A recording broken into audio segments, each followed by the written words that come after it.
14 विश्व व्यवस्था की पद्धति। इस अध्याय में मनु के लिए भगवान द्वारा नियत कर्तव्यों का वर्णन हुआ है। सारे मनु तथा उन सबके पुत्र, ऋषि, देवता और इंद्र भी भगवान के विभिन्न अवतारों के आदेशों के अनुसार कार्य करते हैं।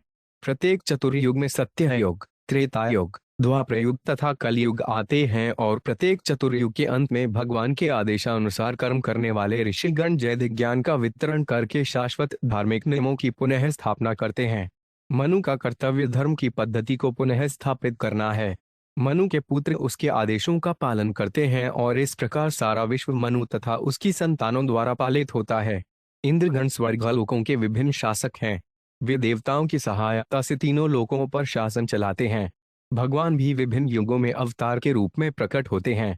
वे सनक, सनातन, याज्ञवल्क्य, दत्तात्रेय तथा अयों के रूप में प्रकट होते हैं और आध्यात्मिक ज्ञान, कर्तव्य, योग, वे सिद्धांतों इत्यादि के विषय में उपदेश देते हैं। वे मरीचि इत्यादि के रूप में संतानें उत्पन्न करते हैं। राजा के रूप में वे दुष्टों को दंड देते हैं और काल के रूप में वे सृष्टि का संहार करते हैं। कोई तर्क कर सकता है कि यदि सर्वशक्तिमान भगवान मात्र अपनी इच्छा से ही सब कुछ कर सकते हैं, तो फिर उन्होंने इतने महापुरुषों को व्यवस्था का भार क्यों दे रखा है। जो लोग माया के वश में हैं, वे यह नहीं समझ सकते हैं कि भगवान किस तरह और क्यों ऐसा करते हैं। श्री राजोवाच मन्वन्तरेषु भगवान् यथा मन्वाद्यस्त्व में अस्मिन् कर्मणि यह नियुक्तास्तद्विदस्व में। एक महाराज परीक्षित ने जिज्ञासा की, हे परमेश्वरशाली शुकदेव गोस्वामी, कृपा करके मुझे बताएं कि प्रत्येक मनवंतर में मनु तथा अन्य लोग किस तरह अपने अपने कर्तव्यों में लगे रहते हैं और वे किसके आदेश से ऐसा करते हैं। श्री ऋषिरुवाच मन्वो मनुपृतराश्रमुनियश्च महीपते इंद्रा सुरगणाश्लायव सर्वे पुरुषासना। 2 शुकदेव गोस्वामी ने कहा, हे राजा, सारे मनु के पुत्र, ऋषि, इंद्र तथा देवता भगवान के यज्ञ जैसे विविध अवतारों में नियुक्त किए जाते हैं। यज्ञाद्योया कथचिता पौरुषस्तन्वो नृप मनवाद्यो जगद यात्रा नयंत्या भी प्रचोदिता। 3 हे राजा, मैं आपसे पहले ही भगवान के विभिन्न अवतारों का वर्णन कर चुका हूँ। यथा यज्ञ अवतार का, यही अवतार मनुओं तथा अयों का चुनाव करते हैं और उन्हीं के आदेश पर वे विश्व व्यवस्था का संचालन करते हैं। तात्पर्य, सारे मनु भगवान के विविध अवतारों के आदेशों का पालन करते हैं। चतुर्युगान्ते कालेन्द्रस्तौच्छ्रित गणान्य था तपसा ऋषियों 5 पसंयतो धर्म सन्नात्न। 4 प्रत्येक 4 युगों के अंत में महान संत पुरुष जब यह देखते हैं कि मानव के शाश्वत वृत्ति प्रकर्तव्यों का दुरुपयोग हुआ है, तो वे धर्म के सिद्धांतों की पुनः स्थापना करते हैं। तात्पर्य, इस श्लोक में धर्म तथा सनातन ये 2 शब्द अत्यंत महत्वपूर्ण हैं। सनातन का अर्थ है शाश्वत और धर्म का अर्थ है वृत्ति प्रकर्तव्य। सत्य युग से कलयुग आते आते धर्म तथा वृत्ति प्रकर्तव्य में क्रमश ह्रास आता जाता है। सत्ययुग में धर्म का पूरी तरह पालन होता है, किंतु त्रेता में धर्म की कुछ कुछ उपेक्षा होती है और केवल 3/4 धार्मिक कर्तव्य चालू रह पाते हैं। द्वापर में केवल आधा धर्म रह जाता है और कलयुग में केवल 1/4 धर्म रहता है, जो क्रमशः लुप्त हो जाता है। कलयुग के अंत में धर्म या मानव के वृत्ति प्रकर्तव्य प्राय विनष्ट हो जाते हैं। निसंदेह हम इस कलयुग में केवल 5000 वर्ष भीतर प्रविष्ट हुए हैं, फिर भी सनातन धर्म का श्वास अत्यंत मुखर है। अतएव ऋषियों का कर्तव्य है कि वे सनातन धर्म के हित के बारे में गंभीरता से सोचें और इसे समस्त मानव समाज के लाभ के लिए पुनः स्थापित करने का प्रयास करें। कृष्ण भावनामृत आंदोलन इसी सिद्धांत के अनुसार प्रारंभ किया गया है। जैसा कि श्रीमद् भागवत 12 मार्च 1951 में कहा गया है, कले देशी निधे याजनस्तीढ़ी को महान गृणय कीर्वना देवम कृष्ण से मुक्त पर व्रजेत। समग्र कलयुग दोषों से पूर्ण है। यह दोषों के असीम समुद्र की भांति है, किंतु कृष्ण भावनामृत आंदोलन अत्यंत प्रामाणिक है। अतएव श्री चैतन्य महाप्रभु के चरण चिह्नों का अनुगमन करते हुए उनके आदेशों के अनुसार हम इस कृष्ण कीर्तन के आंदोलन को विश्व भर में जारी रखने का प्रयास कर रहे हैं, जिसका उद्घाटन आज से 500 वर्ष पूर्व श्री चैतन्य ने संकीर्तन आंदोलन कृष्ण कीर्तन का उन्होंने किया था। अब यदि इस आंदोलन के उद्घाटक विधि विधानों का दृढ़ता से पालन करें और सारे मानव समाज के लाभ के लिए इस आंदोलन का प्रसार करें, तो वे सनातन धर्म की पुनः स्थापना करते हुए नवीन जीवन शैली का सूत्रपात करेंगे। मनुष्य का सनातन धर्म है कृष्ण की सेवा करना। जीवेर स्वरूप है कृष्ण और नित्यदास सनातन धर्म का यही सारांश है। सनातन का अर्थ है नित्य या शाश्वत और कृष्णदास का अर्थ है कृष्ण का दास। मनुष्य का शाश्वत वृत्ति प्रकर्तव्य कृष्ण की सेवा करना है। कृष्ण भावनामृत आंदोलन का यही सार है। ततो धर्म चतुष्पादन मनवो हरिणोदिता युक्ता संजार्यन्त्यधा स्वे स्वे काले महीनोप। 5। हे राजा, तत्पश्चात भगवान के आदेशानुसार व्यस्त होकर सारे मनु चारों अंशों में धर्म की साक्षात पुनर्स्थापना करते हैं। तात्पर्य: धर्म की पूरी स्थापना चारों अंशों चरणों में जिस तरह की जा सकती है उसकी व्याख्या भगवद गीता में दी गई है। भगवद गीता 4.1 में भगवान कहते हैं, इमे व्यवस्ते योग प्रोक्ततानहम व्ययम व्यवस्वान मन में प्राहमनुरीक्ष्याक्वेन ब्रवीतु। मैंने इस सनातन अविनाशकारी योग विद्या का उपदेश सूर्य देव व्यवस्वान को दिया और उसने इसे मानव जाति के पिता मनु को दिया। मनु ने आगे इसे इक्ष्वाकु को दिया। परंपरा विधि यही है।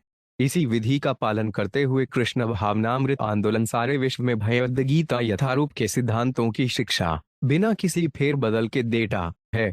यदि आज के भाग्यशाली लोग भगवान कृष्ण के उपदेशों को स्वीकार कर लें तो बेनिश्चय ही श्री चैतन्य महाप्रभु का संदेश प्रसारित करने में प्रसन्नता का अनुभव करेंगे। श्री चैतन्य महाप्रभु चाहते थे कि कम से कम भारत के सभी लोग इस उद्देश्य के उपदेशक बन जाएं। दूसरे शब्दों में, मनुष्य को चाहिए कि वह गुरुवार बनकर मानवता को शांति तथा समृद्धि के लिए भगवान के उपदेशों का प्रचार सारे विश्व में करे। परहण्यन्ति प्रजापाला यावदन्तं विभागशः यज्ञ भाग भुजो देवा ये चतुत्रान्विताश्नतः। 6।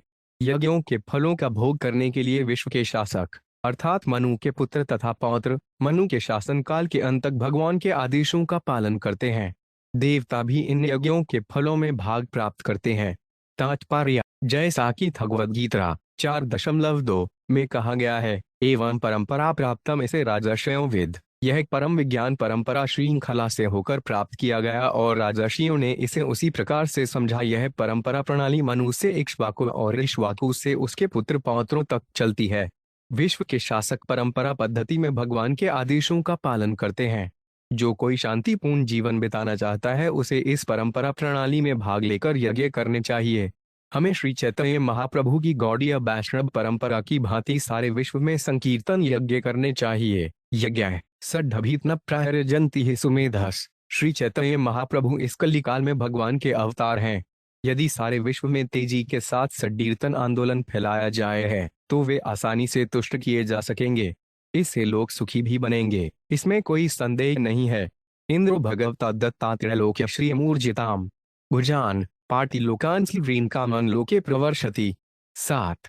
भगवान से आशीर्वाद प्राप्त करके तथा इस तरह अत्यधिक विकसित ऐश्वर्य का भोग करते हुए स्वर्ग का राजा इंद्र सभी लोकों पर पर्याप्त वर्षा करके तीनों लोकों के सारे जीवों का पालन करता है।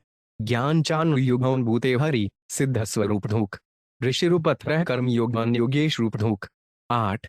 प्रत्येक युग में भगवान हरि दिव्य ज्ञान का उपदेश देने के लिए सनत जैसे सिद्धों का रूप धारण करते हैं। याज्ञवल्क्य जैसे महान ऋषियों का रूप धारण करके वे कर्मयोग की शिक्षा देने के लिए तथा योग की विधि सिखाने के लिए दत्तात्रेय जैसे महान योगियों का रूप धारण करते हैं।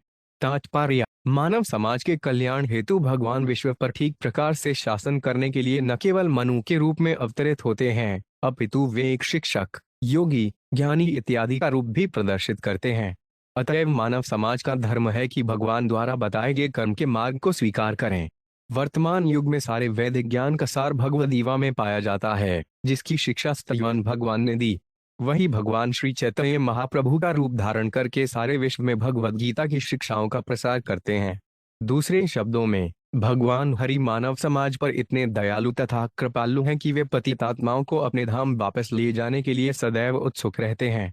सर्ग प्रजेश रूपेण दस्युनहनियात स्वराड्वपो काल रूपेण सर्वेशाम भावाय पृथक गुण। 9। भगवान प्रजापति मरीचि के रूप में संतान उत्पन्न करते हैं। राजा का रूप धारण करके वे चोरचकों का वध करते हैं और काल के रूप में वे सबका संहार करते हैं। भौतिक संसार के जितने गुण हैं उन्हें भगवान के ही गुण समझना चाहिए। स्तूयमानो जिनेरे भीमाया नाम रूपया विमोहितात्मभिर्नानादशनहं च हृष्यते। 90। सामान्य लोग माया के द्वारा विमोहित हो जाते हैं, अतएव वे परम सत्य भगवान को विविध प्रकार के शोधों तथा दार्शनिक चिंतन के द्वारा पाने का प्रयास करते हैं, किंतु इतने पर भी वे भगवान का दर्शन पाने में असमर्थ रहते हैं। जितने तात्पर्य इस भौतिक जगत में सृष्टि, पालन तथा संहार के लिए जितने भी कार्य प्रतिकार्य घटित होते हैं वे वास्तव में एक परम पुरुष द्वारा कराए जाते हैं। ऐसे नाना प्रकार के दार्शनिक हैं जो परम कारण का अन्वेषण विभिन्न नामों तथा रूपों के अंतर्गत करने का प्रयास करते हैं, किंतु वे उन भगवान कृष्ण को ढूंढ पाने में असमर्थ रहते हैं जो भगवद्गीता में यह बताते हैं कि वे प्रत्येक वस्तु के उद्गम हैं और समस्त कारणों के कारण हैं। अहं सर्वस्य प्रभव, यह असमर्थता भगवान की माया के कारण है। अतएव भक्तगण भगवान को यथारूप में स्वीकार करते हैं और भगवान की महिमाओं का कीर्तन करने मात्र से सुखी रहते हैं। एतत् कल्प विकल्पस्य प्रमाणवान परिकीर्तितम् यत्र मन्वन्तराण्याहुः चतुर्दश पुरा वेद। 19।